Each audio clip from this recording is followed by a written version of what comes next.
اولیاء جو اللہ کے جو دوست ہیں, اللہ کے جو جن سے اللہ محبت کرتا ہے, ان کے ساتھ آمد و رفت. یعنی اس کا مطلب وہاں سے لو, اچھی باتیں لو.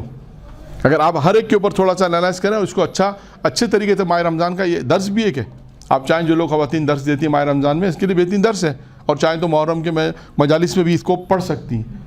مجالس کو عنوان بنا لیں, جنت کے دروازے اور جنت کے دروازے بن سکتا ہے موضوع. لوگ پڑھتے ہیں, ایسا نہیں کہ نہیں پڑھتے ہیں.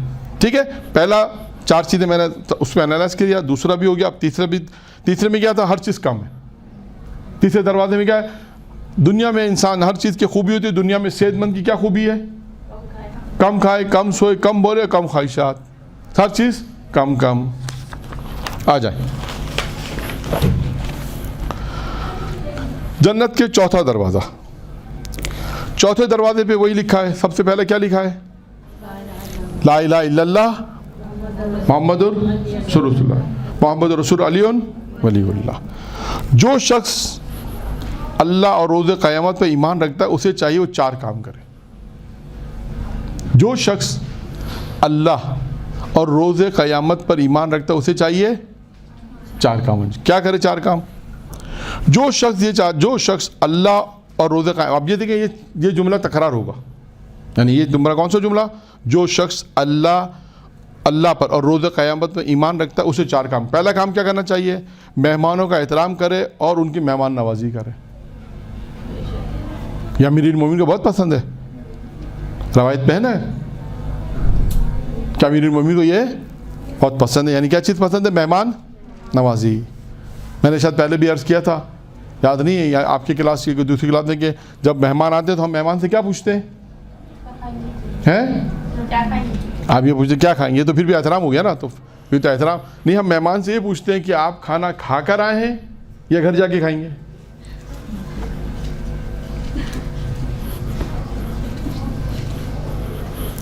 ٹھیک ہے, ہمارا کام ہے اصل میں مہمان کا احترام کرنا, مہمان کی عزت کرنا.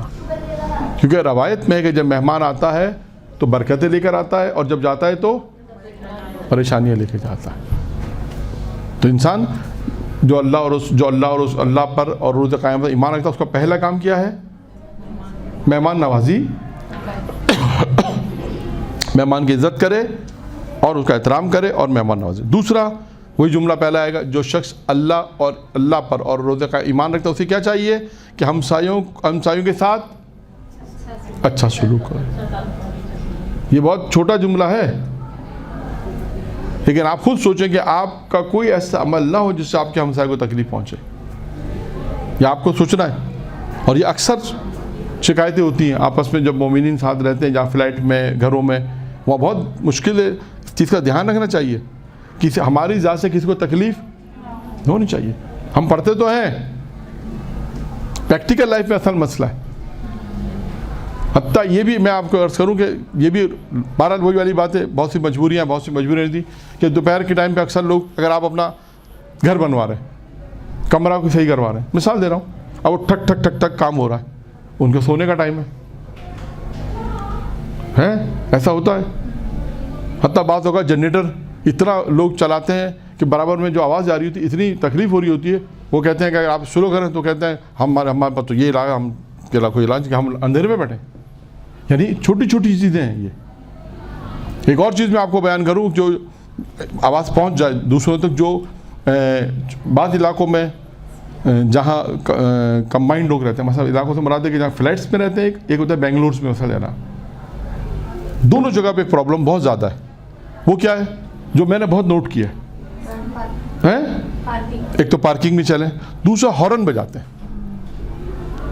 رات کے 2-2:30 بجے آ رہے ہیں, ہارن بجا رہے ہیں, زبردست ہارن بجا رہے ہیں, اور چوکیدار کو اٹھا رہے ہیں. مثلا زحمت ہے, تکلیف ہے لوگوں کو. آج کل تو اتنا جدید دور ہے کہ چوکیدار کے موبائل آپ فون کریں, اس کو اٹھا دیں. 2 بجے مسلسل, 2 بجے 2:30 بجے فوراً ہارن, ایک بھی ہارن نہیں, مسلسل ہارن بجا رہے ہیں. یہ کوئی طریقہ نہیں ہے. آپ ایک تو لیٹ آ رہے ہیں, اور ایام بھی کون سے بعض اوقات محرم کے, اس میں بھی خیال کرنا چاہیے. اس کے علاوہ محرم نہ ہو تب بھی دیکھیں آپ 2 بجے 1:30 بجے کے بعد ہارن بجاتے ہیں. تو یہ کتنا ہے. عام فلیٹوں میں بھی آپ دیکھیں, پارکنگ میں دیکھیں, اس کے علاوہ جو سوسائٹیز ہیں اس میں دیکھیں, بہت جگہ پر ہوتا ہے کہ لوگ اگر آ رہے ہوتے ہیں تو ہارن بجا رہے ہوتے ہیں، رات کے 1 بجے بھی آ رہے ہیں ہارن بجا رہے ہیں. تو یہ سب چیزیں دوسروں کو اذیت نہیں پہنچنی چاہیے. یہ تو دیکھیں میں ہماری بات ہمسائے سے نکلی تھی، یہ تو کلی بات ہے مومنین کے لیے کہ آدمی اس کا خیال کرے، اس چیز کا خیال کرے کہ ہماری ذات سے کسی کو تکلیف نہیں پہنچنی چاہیے. اس میں یہ بھی چیزیں شامل ہیں. بعض اوقات بہت سے گھروں کے فلیٹس مثلا علاقوں میں قریب ہاسپٹل ہے. اب دیکھیں اگر کوئی مریض ہے یا اس فلیٹ پہ کوئی شوگر کا مریض ہے، کوئی بلڈ پریشر کا مریض ہے، وہ سو رہا اس کی آنکھ کھل گئی پھر اس کو نیند نہیں آ رہی، کیا کریں گے؟ مشکلات ہیں. تو بہرحال ان مشکلات کو بھی دیکھنا چاہیے کہ ہم اپنی ذات سے کسی کو تکلیف نہیں پہ. یہ دیکھیں کتنے مقامات پر ہمسائے کے حقوق آئیں، بہت سے مقامات پر آئیں ہمسائے کے حقوق کا خیال کریں. یہاں پر بھی آیا ہے کہ اگر جو چاہتا ہے کہ 4 کام، جو چاہتا ہے کہ جو شخص اللہ اور روز قیامت میں ایمان رکھتا ہے اسے 4 کام کرنے چاہیے. پہلا کام کیا تھا؟ مہمانوں کا احترام، عزت، مہمان نوازی. دوسرا کیا ہے؟ ہمسائے کو اچھا سلوک کرے، ان کے ساتھ ان کو تکلیف نہ پہنچائے. تیسرا کیا ہے؟ وہی پہلا جملہ، جو شخص چاہتا ہے، جو شخص اللہ اور رسول پر، اللہ پر اور روز قیامت ایمان رکھتا ہے اسے چاہیے کہ وہ اپنے والدین کے ساتھ اچھا سلوک کرے. میں ایک روایت سنانا چاہتا ہوں، والدین کے حوالے سے بات آئی ہے تو ایک روایت سنانا چاہوں گا. یہ روایت آپ دوسروں تک بھی منتقل کریں. آپ نے سنی ہوگی لیکن بہت اہم روایت ہے. دیکھیں ماں باپ کے احترام میں بہت ساری روایت آئی ہیں، قرآن کی آیات آئی ہیں، آپ نے پڑھی بھی ہیں، اہل علم بیان کرتے ہیں، جو عیسیٰ علیہ کی مجالس ہوتی ہے اس میں بیان ہوتی ہے. ایک روایت عجیب روایت ہے کہ یہ روایت ہے امام جعفر صادق علیہ السلام 6 امام تھے.